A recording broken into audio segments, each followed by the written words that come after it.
திண்டிவனம், கள்ளக்குறிச்சி எல்லாம் பாதிக்கப்பட்டு பெரும் வெள்ளம் சேதத்தில் மக்கள் இருக்கும்போது நேற்று வரைக்கும் பிறந்தநாள் கொண்டாடிட்டு இருக்கீங்க. அதை பேச மாட்டீங்க. எல்லாத்தையும் திட்டிகிட்டே இருக்கிறது, குறை சொல்லிட்டு நாங்கள் மனநோயாளிகளா? அப்படி ஒன்றும் இல்லை. இவர் தான் நாட்டை ஆள்றாரா? ஏற்கனவே என்னை ரைடு விட்டு போன பார்த்தாங்கல்ல, அவங்களுக்கு தெரியாதா நாங்கள் பிரிவினவாத இயக்கமா இல்லையான்னு?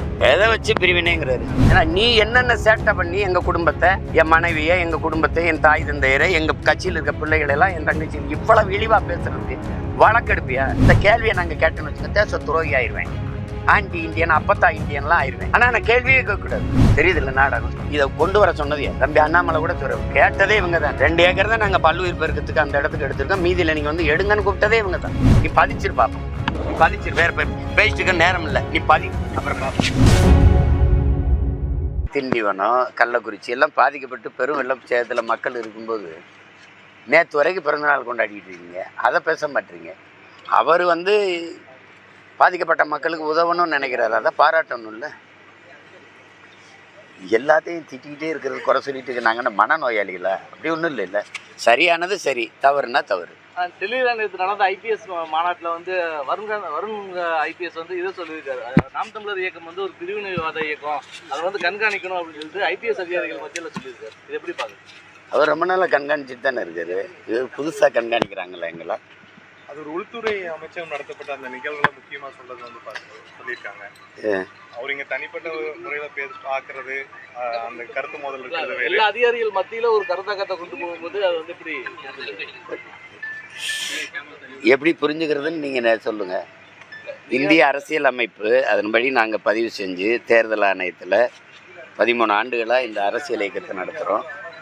ஒரு மக்கள் இயக்கம், மக்களோடு சந்தித்து தேர்தலில் நின்று அவங்களே சின்னம் கொடுத்துருக்காங்க, நின்றுருக்கோம். 36 லட்சம் வாக்கை வாங்கி 3வது பெரிய கட்சியாக வந்து தனிச்சு நின்னே அங்கீகாரத்தை பெற்று ஒரு கட்சியாக இருக்கும்போது நீங்கள் திடீர்னு இதை பிரிவினைவாத இயக்கம், அதை வந்து நீங்கள் கண்காணிக்கணும் அப்படின்னா இவர் தான் நாட்டை ஆள்றாரா?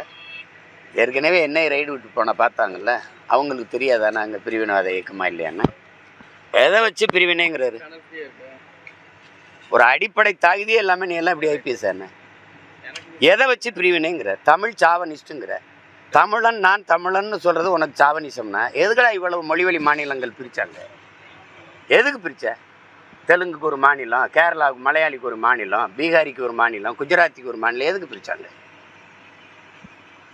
இது ஏன் நாடு, என் மொழி தமிழ், நான் தமிழ்னு பேசுகிறது தமிழ் சாவனிசம்னா இந்தி படிங்கிறது இந்தி சாவனிசம் இல்லையா? சமஸ்கிருதம் படிங்கிறது சமஸ்கிருத சாவனிசம் இல்லையா? அதை பேச ஒரு தடவை பேசு. நாங்கள் தமிழர்கள் தமிழர்னு பேசுகிறதுல உனக்கு சாவனிசம் எப்படி வருது? எப்படி வருது? அப்போ பிரதமர் மோடி உலக மொழிகளின் தொன்மையை தமிழிலிருந்து அறியலாம், உலக மொழிகளின் மூத்த மொழி தமிழ், அது எங்கள் நாட்டில் இருப்பது பெருமைங்கிறாரு, அது தமிழ் சாவனிசம் தானே?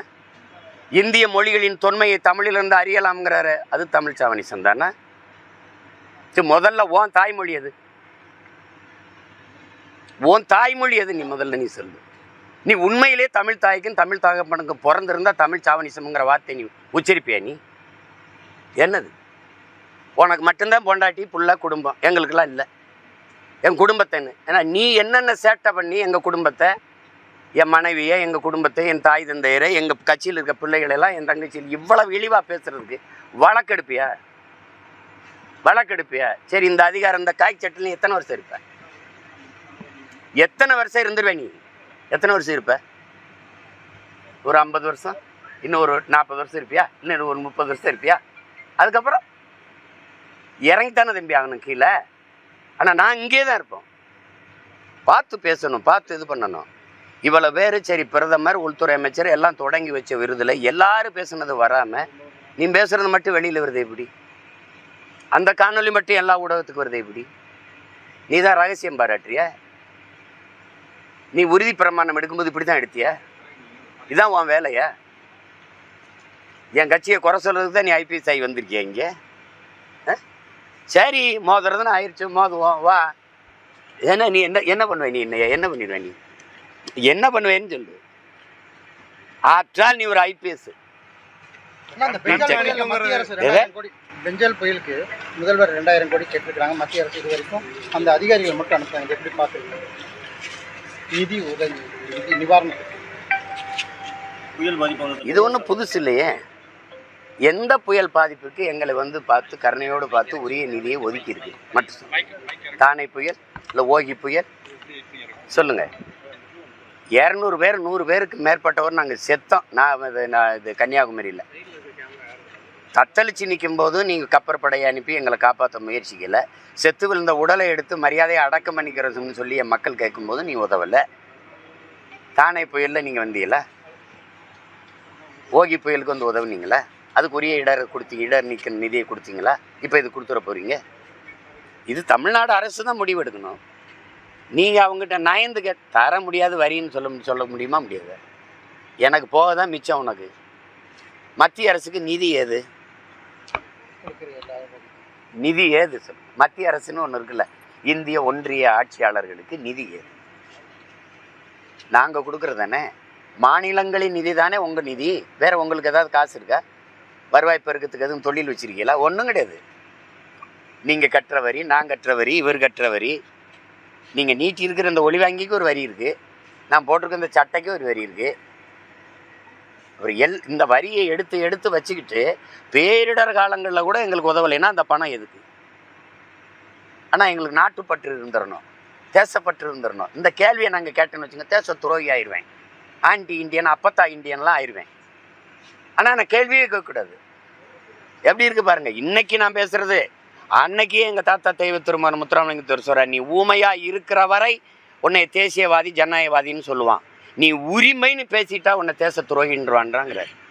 அதானே இப்போ நடக்குது. இது என் உரிமையா இல்லையா? நான் வரி கட்டினேன், நீ வச்சுருந்த. பேரிடர் காலங்களில் எனக்கு பீகாரில் வெள்ளம் ஏற்பட்ட போது, குஜராத்தில் பேரிடர் ஏற்பட்ட போது இப்படி தான் பண்ணீங்களா? உடனே நிதி ஒதுக்குனீங்கல்ல. அப்போது அதுக்கு இவங்க தான் தினம் போய் சந்திக்கிறாங்க, பேசுகிறாங்கல்ல. இத்தனை பேர் போனாங்க, ஐயா நேரு போயிருக்கிறாரு, எல்லாரும் போனாங்க, ராஜ்நாத் சிங்கை சந்திச்சிருக்காங்க, பல அமைச்சர் பெருமக்கள், ஐயா தன்னரசு போயிருக்காங்க, எல்லாரும் போயிருக்காங்க, நிதி அமைச்சரெல்லாம் பார்த்துருக்காங்க, அம்மையார் கனிமொழியெல்லாம் சந்திச்சிருக்காங்க. என்ன பேசுனாங்க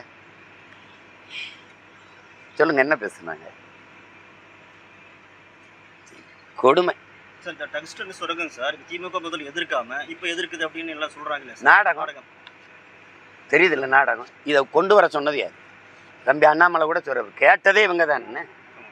2 ஏக்கர் தான் நாங்கள் பல்லுயிர் பெருக்கத்துக்கு அந்த இடத்துக்கு எடுத்திருக்கோம், மீதியில் நீங்கள் வந்து எடுங்கன்னு கூப்பிட்டதே இவங்க தான்.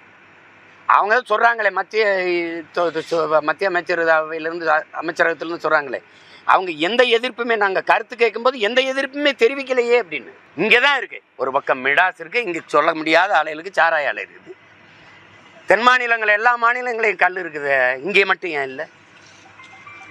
கல், மது, பீர், பிராண்டி, விஸ்கி, ரம்மு, ஜின்னெல்லாம் தீர்த்தம் கோயிலில் கொடுக்குறாங்களே புனித நீர். அது கேட்டால் முதல்வர் வந்து மது இல்லாத போதை இல்லாத ஒரு மாநிலத்தை உருவாக்கணும், உங்களை தகப்பன் போல கேட்குறேன், போதையை பயன்படுத்தாதீங்க. விற்கிற ஆள் யாரு? இது ஒரு நாடு, இது ஒரு ஆட்சி, இதுக்கு ஒரு வேற ஏதாவது இருக்கா கேள்வி? மன்னர் அவர்களுக்கு கொடுத்த விருதை திரும்ப பெற்றது. நான் மன்னனை கடுமையாக சாடுறேன். உன் தகுதிக்கு அது இந்த விருது ஒரு தரமா? உனக்கு எதுக்கு இந்த விருதுனால நீ என்ன பெருமையடைய போற? உனக்கு பாராட்டுற காலம் வருது, உன் அறிவுக்கு அது தகுதியே கிடையாது. இதெல்லாம் வந்து நீங்கள் கொடுப்பீங்க, நீங்கள் கொடுத்துக்கிட்டு உடனே திரும்ப பெறுவீங்கன்னா என்ன செஞ்சுட்டார் அவர்? எதுக்காக நீங்கள் இது பண்ணுறீங்க? இதுதான் உங்கள் ஜனநாயகமா? இதான் உங்கள் மாண்பா? பாரபட்சமாக உங்கள் கட்சி சார்ந்து உங்களுக்கு ஒரு கருத்து சொல்லிட்டா அது நல்லவர், இல்லைன்னா இல்லை. என்னை கேட்டால் அந்த பாராட்டு வந்து மன்னன் அறிவுக்கோ தகுதிக்கோ அது தகுதி வாய்ந்தது இல்லை. மன்னனுக்கு அது அவசியம் இல்லை. அது அசாமில் மாட்டு இறைச்சி தடை பண்ணியிருக்காங்க, வேற இறைச்சி கொடுப்பாங்க. மாட்டு இறைச்சி தடை பண்ணிட்டு வீட்டுக்கு 2 கிலோ ஆட்டு இறைச்சி கொடுப்பாங்க. முதல்ல இந்த பைத்தியக்காரங்கிட்ட கேட்குறேன், நீ யார் முதல்ல சொல்லு. என் உணவை உறுதி செய், பிறகு நான் என்ன சாப்பிடலாம்னு முடிவு செய். அடிப்படை அறிவு வேணாமா? நாட்டின் குடிகளுக்கு உணவை உறுதி செய்ய முடியல உன்னால. 28 விழுக்காடு மக்கள் இரவு உணவு இல்லாமல் தூங்க போறாங்க. அதுக்கு பதில் இருக்கா? என் நாட்டின் பச்சிலை குழந்தைகள் பசியோடு உறங்க போக மாட்டார்கள் என்று உறுதியை உங்களால் தர முடியுமா சொல்லுங்க. எப்போ பார்த்தாலும் சாமி கோயில்னு பேசுற நீங்க அந்த கோயிலுக்கு முன்பு உங்க சாமிக்கு முன்னாடி இந்த சத்தியம் செய்ய முடியுமா என்கிட்ட? அப்ப நீ எதுக்கு? நான் என்ன கறியும் திம்பேன், பன்னிக்கறி திம்பேன், பாம்பு கறி திம்பேன், மாட்டுக்கறி திம்பேன், ஆட்டுக்கறி திம்பேன், பூனைக்கறி திம்பேன், எதையும் திம்பேன். என் பசி உனக்கு என்ன? உனக்கு என்ன தேவைப்படுது? நாகாலாந்தில் நாய்க்கறி திங்கிறான், போய் கேள. உணவு என்பது என் உரிமை, உடை என்பது, மொழி என்பது, வழிபாடு என்பதெல்லாம் என் உரிமை. அதுக்கு தான் நான் போராடி சுதந்திரம் பெற்றிருக்கேன். நீ அதை திங்காத, இதை திங்காத, வேற நீ வெள்ளை பூண்டு திங்க மாட்ட, நீ வெங்காயம் திங்க மாட்ட. நான் தான் கேட்குறேன்னா வெங்காய விலை ஏன் ஏறிடுச்சுன்னா நிதியமைச்சர் சொல்கிறாங்க நான் வெங்காயம் திங்கிறதில்ல, அதை பற்றி எனக்கு கவலை இல்லை. மாட்டுக்கறி கூட தான் நீங்கள் திங்கிறது இல்லை, அதை பற்றி ஏன் கவலைப்படுறீங்க? மாடு புனிதம் தானே, நான் திங்கக்கூடாது நானே. நீ சரியான ஆண் மக்களாக இருந்தால் நீங்கள் என்னோட வாதிடுங்க. எதற்காக நீ மாட்டுக்கறி ஏற்றுமதி செய்கிற? உலகத்திலே அதிகமாக மாட்டுக்கறி ஏற்றுமதி செய்கிற நாடு இந்தியா. 24 லட்சம் டன் ஆண்டு ஒன்று இருக்கு. Beef export Hindustan is number 1 சொன்னது நானா, நாட்டின் பிரதமரா? ஊரானுக்கு ஊட்டி விடுவா, உள்ள வந்து என்ன கொண்டு புரிவில? இதான் உங்க தர்மமா? இது கர்மமா? அது என்ன கொடுமை இது? எதுக்கு நீ எக்ஸ்போர்ட் பண்ற? நான் கேட்கறதுக்கு பதில் சொல்லு. நீ மாட்டுக்கறியை விற்கிற நாடுகள், ஏற்றுமதி செய்கிற நாடுகள் என்ன நாடு? அது அவ்வளவு இஸ்லாமிய கிறிஸ்தவ நாடு. அந்த ஏற்றுமதி செஞ்சா கிறிஸ்தவ இஸ்லாமியம் கொடுக்குற காசு நிற்குது, கறி நாங்குதுன்னா உனக்கு கசக்குதா? சொந்த நாட்டு மக்களின் உணவை உறுதி செய்ய முதல்ல. எவ்வளவு நாளைக்கு இந்த வேலையை செய்வீங்க? இது ஒரு கேடுகட்ட கேவலம். இதெல்லாம் ஒரு அரசியல். மாட்டு மேல அக்கறை காட்டுற நீங்க ஏன் ஏற்றுமதி செய்யறீங்க? எதுக்கு நீ மாட்டுக்கறியை ஏற்றுமதி செய்யற? ட்ரெடிஷன் மீட்டு அதுக்கு பேரு. கேவலம் இதெல்லாம். மாட்டுக்கறி திங்கிறாங்க, அதை தடை செய்யறது, இதை தடை செய்யறது. அதே போல் IDBL இந்த குழாய், எண்ணெய் குழாய் ஒன்று போட்டுருக்காங்க. சூழல் விவசாயிகள் பல்வேறு போராட்டம் பண்ணியிருக்காங்க. ஒன்றும் இது இல்லை, பேச்சுவார்த்தை. ஆனால் அவங்க வந்து 30 வருஷத்துக்கு முன்னாடியே நாங்கள் பண்ணிட்டோம் அப்படின்னு சொல்கிறாங்க. ஆனால் விவசாயிகள் தினம் வந்து அதெல்லாம் 30 வருஷத்துக்குல நாங்கள் அந்த குழாயை எடுத்து புரட்டி போட்டு எல்லாம் வழக்கு வாங்கி இன்னும் வழக்கு நடந்துக்கிட்டு இருக்கு. அது உங்களுக்கு தெரியும். கேரளாவிலேருந்து இங்கே வரும்போது அது சாலை நெடுஞ்சாலை வழியே வருது. இங்கேருந்து அது கோவாக்கு போகும்போது அதுக்கு சாலை நெடுஞ்சாலை வழியே போகுது. அது மாதிரி நாங்கள் என்ன சொல்கிறோம், நெடுஞ்சாலை வழியே கொண்டு போங்கன்றோம். அன்னைக்கு வந்து நீங்கள் எங்கள் நிலத்துக்குள்ளே போட்டுட்டீங்க. கேட்டால் அங்கெல்லாம் அது வந்து மேடும் பள்ளமாக இருக்குது, இங்கே சமதளமாக இருக்குன்னு. என் நிலம் சமதளமாக இருக்கிறதா உனக்கு பிரச்சனையா? சொல்லுங்கள், அதுதான் பிரச்சனையா? நீ அங்கேருந்து நெடுஞ்சாலை வழியே கொண்டு வந்தீங்களா? அப்படியே கொண்டு போயிருந்தாங்க கேட்டால் சொல்லு.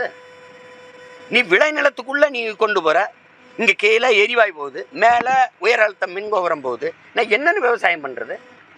எப்படி பண்ணுறது? அப்போ இது வந்து நீ பதிச்சிரு பார்ப்போம். நீ பதிச்சிரு, வேற பேசிட்டு நேரம் இல்லை, நீ பதி, அப்புறம் பார்ப்போம்.